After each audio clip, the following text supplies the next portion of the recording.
ఈ సెలబ్రిటీలు ఏ బ్రాండ్స్ కి ప్రాతినిధ్యం వహిస్తున్నారో తెలుసా? పూర్తి వివరాలకు చదవండి రేపటి సాక్షి దినపత్రిక. ఈరోజు పెదకూరపాడు మాజీ శాసనసభ్యుడు శంకర్రావు గారి మీద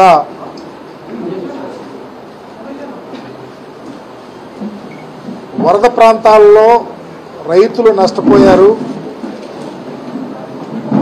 రైతు ఏ రైతు అయినా ఏ పార్టీ అయినా రైతులను ఆదుకోవాలా, స్వతహాగా పేద ప్రజలకు సహాయం చేసే మనిషి.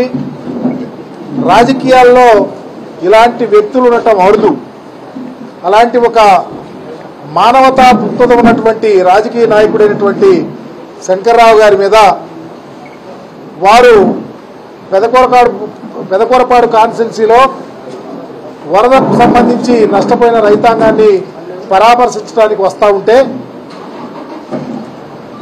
చాలా పాశవికంగా అమానుషంగా మరి కర్రలు రాళ్లు తీసుకొని ఎగబడి దాడి చేయటం అనేది చాలా అన్యాయం.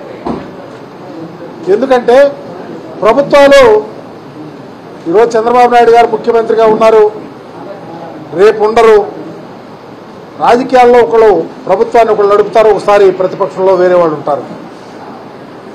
ఆ కోణంలో పరిపాలన జరగాలి. కానీ ఇంత అమానుషంగా తోటి మనుషులని, తోటి రాజకీయ పార్టీలో పనిచేసేవాళ్ళని, అందరినీ కలిసి ఆ ప్రాంతంలో జీవించాలని తెలియకుండా మృగాల్లాగా ప్రవర్తించి దారుణంగా మీకేం పని, రోడ్డు అమ్మటే రావటం, మీరేంద్ర ఎక్కడుంటాం అని భయభ్రాంతులు చేసే విధంగా దాడి చేయటం అనేది చాలా అమానుషం అని చెప్పి తెలియపరుస్తా ఉన్నాం. ఒక ప్రక్క శంకర్రావు గారు వచ్చే విషయాన్ని మా కేడర్కి చెప్పుండొచ్చు, మా నాయకులకు చెప్పుండొచ్చు, రైతాంగానికి చెప్పుండొచ్చు, రైతుల్లో ఏ పార్టీ వాళ్ళు ఉండే చెప్పుండొచ్చు. వాళ్ళంతా వస్తారు, నాయకుడు వస్తా ఉన్నాడు, వారితో పాటు ప్రాబ్లం చెప్పుకోవచ్చని. కానీ మీరు వద్దంటాకి మీరెవరు, దాడులు చేయటానికి మీకు ఎక్కడుంది అధికారం అని కూడా అడుగుతా ఉన్నా. ఒక ప్రక్క లా అండ్ ఆర్డర్ చూసే ఎస్పీ గారికి ఫోన్ చేస్తే మేము ఈరోజు మార్నింగ్ వస్తా ఉన్నాము, ప్రొటెక్షన్ పోలీసుని ఏర్పాటు చేయమని చెప్తే లేదు. మరి లా అండ్ ఆర్డర్ గురించి పోలీసు వారు ఏం చేస్తూ ఉన్నారో, పోలీసు వారు కూడా అక్కడే ఉన్నారు. కర్రలతో కారును కొడతా ఉంటే, జనం మీద దాడి చేస్తూ ఉంటే, అబ్యూజ్ చేస్తూ ఉంటే, బూతులు తిడతా ఉంటే, కళ్ళు లేని కబోజిల్లాగా పోలీసు వ్యవస్థ ఉంటే పరిపాలన ఏ విధంగా ముందుకెళ్తుంది? హోమ్ మినిస్టర్ గారు చెప్తా ఉంటారుగా, ఆమె ఏం వస్తే అది మాట్లాడుతుంది. ఆమె ఏం మాట్లాడితే ఆమెకే అర్థం కాదు. ఆమె ఎవరు పడితే ఏకవచనంతో మాట్లాడుతుంది. లా అండ్ ఆర్డర్ గురించి ఎందుకు పట్టించుకోలేకపోతామని అడుగుతా ఉన్నా హోమ్ మినిస్టర్గా ఉండి. మా పరిపాలన జరిగినప్పుడు ఇలా ఉందా? ఇంత దారుణంగా ఉందా? ప్రజలకు ఎక్కడ భయప్రాంతులు చేసే విధంగా పరిపాలన జరుగుతూ ఉంటే, అమానుషంగా దాడులు చేస్తూ ఉంటే, పోలీసు వ్యవస్థ నిమ్మకులతో కూర్చుంటూ ఉంటే, మరి ప్రభుత్వానికి అడుగులు మడుగులు ఎత్తా ఉంటే ఏ విధంగా వ్యవస్థ ముందుకు తీసుకెళ్తారో సమాధానం చెప్పాల్సిన బాధ్యత ఉందని కూడా తెలియపరుస్తూ ఉన్నా. ఎస్పీ గారు అయితే అంటారు, శంకర్రావు గారు ఫోన్ చేస్తే అయ్యా మేము వస్తూ ఉన్నాం, ఎవరినంత దాడి జరిగిందయ్యా అది ఫోన్ చేస్తే మీ వాళ్ళు ఎందుకు వచ్చారంటారు. ఇదేనా మాట్లాడేది ఎస్పీ గారు? అయ్యా పల్నాడు ఎస్పీ గారు మీరు మాట్లాడితే మా వాళ్ళు కొట్టారయ్యా, సహాయం చేయండి, లా అండ్ ఆర్డర్ని జాగ్రత్తగా చూడండి అని చెప్తే మీ వాళ్ళు ఎందుకు వచ్చారంటే మా వాళ్ళు రారా? మా నాయకుడు వస్తూ ఉంటే రారు, వస్తే కొట్టారా? సభ్య సమాజం అందరూ కలిసి ఉండాలా, అందరమే రైతు పక్షపాతులమి. ఈరోజు అధికారం మీకు ఉంటుంది, రేపు మాకు వస్తుంది. మేము అధికారం ఉన్నప్పుడు చాలా జాగ్రత్తగా మా ముఖ్యమంత్రిగా పనిచేసే జగన్మోహన్ రెడ్డి గారు కులం వద్దు, మతం వద్దు, ప్రాంతం వద్దు, పార్టీ వద్దు, అందరికీ సహాయం చేయమని చెప్పారే. ఒక్క కేసు, ఒక దాడి జరిగినట్టు పరిస్థితి చెప్పండి మీరు.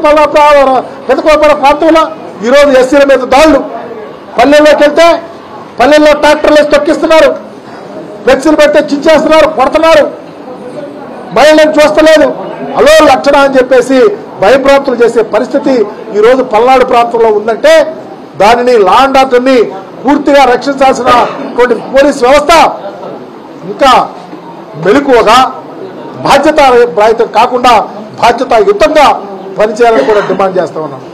అందుకనే తక్షణమే ఈరోజు జరిగిన ఇన్సిడెంట్ ని పూర్వాపరాలు వెరిఫై చేసి బాధ్యుల మీద చర్యలు తీసుకుంటే మరలా ఇలాంటి విషయాలు పునరావృతం.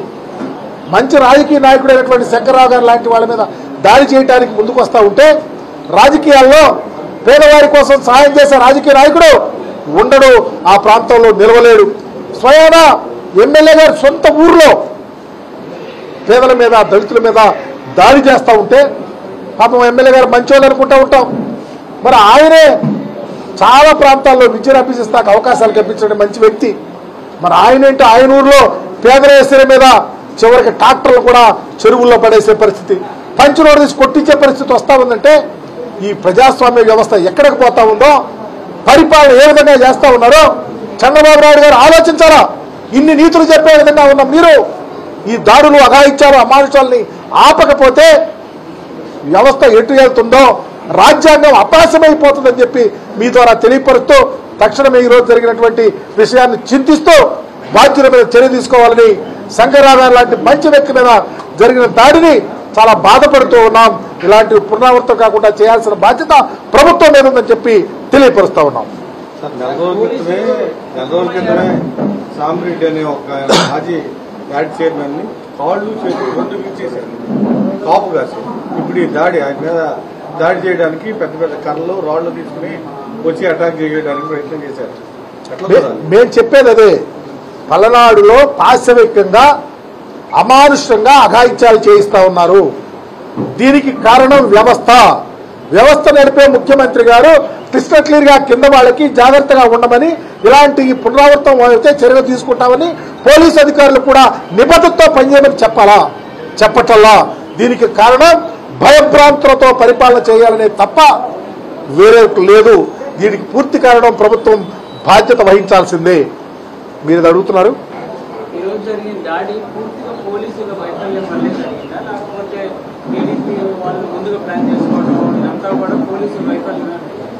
ఎవరి వైఫల్యం మీకే అర్థమవుతుంది, ప్రజలకు అర్థమవుతుంది.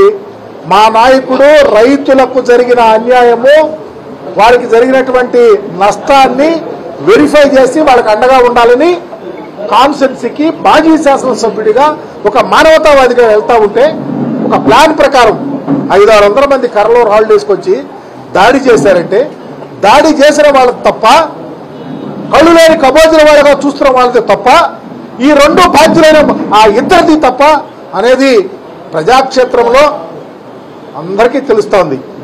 ఒకళ్ళు కళ్ళు మూసుకున్నా రెండో వాళ్ళు దాడి చేయడానికి సిద్ధంగా ఉన్నారు. కళ్ళు మూసుకుంది ఎవరో అర్థమవుతుంది, దాడి చేసింది ఎవరో అర్థమవుతుంది. దాడి చేసిన వాళ్ళు, కళ్ళు మూసుకున్న వాళ్ళు ఇద్దరు బాధ్యులే. తప్పకుండా ఇలాంటి అన్నింటిలో ఖచ్చితంగా ముందుకెళ్తాం. మా అధినాయకుడితో కూడా మాట్లాడతాం. కార్యకర్తలకు మనోధైర్యం ఇవ్వాలనే ఆలోచనతో ఉన్నాం. తప్పకుండా అవసరమైతే అన్ని ప్రాంతాలు ఎవరు ఆపినా ఆగేది లేదు, అన్ని ప్రాంతాలు తిరుగుతాం, అండగా ఉంటాం. దాంట్లో ఆలోచించాల్సిన పనే లేదు. ఈరోజు ఆగిపోయేదే కాదు. మాకు మంచి కావాలా, అందరూ కలిసి ఉండాలి. ఇప్పుడు మేము చెప్తా ఉన్నాం, కలవాలనే, కలిసి ఉండాలనే.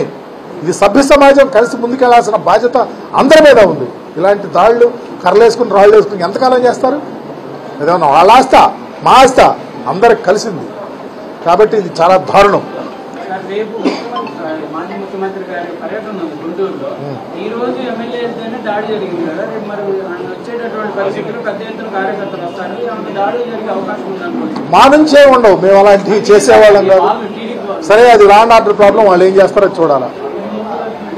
ముఖ్యమంత్రి గారు, హోమ్ మినిస్టర్ గారు, ఇక్కడ ఉన్నటువంటి మంత్రులు, లేకపోతే ఇక్కడ ఉన్నటువంటి కలెక్టర్ గారు, ఎస్పీ గారు, వీళ్ళంతా ఉన్నారుగా, వ్యవస్థ ఉందిగా. ఎందుకు జరుగుతాయి గొడవలు? జరగాల్సిన పనే లేదు. మంచి జరగాలి. Thank you.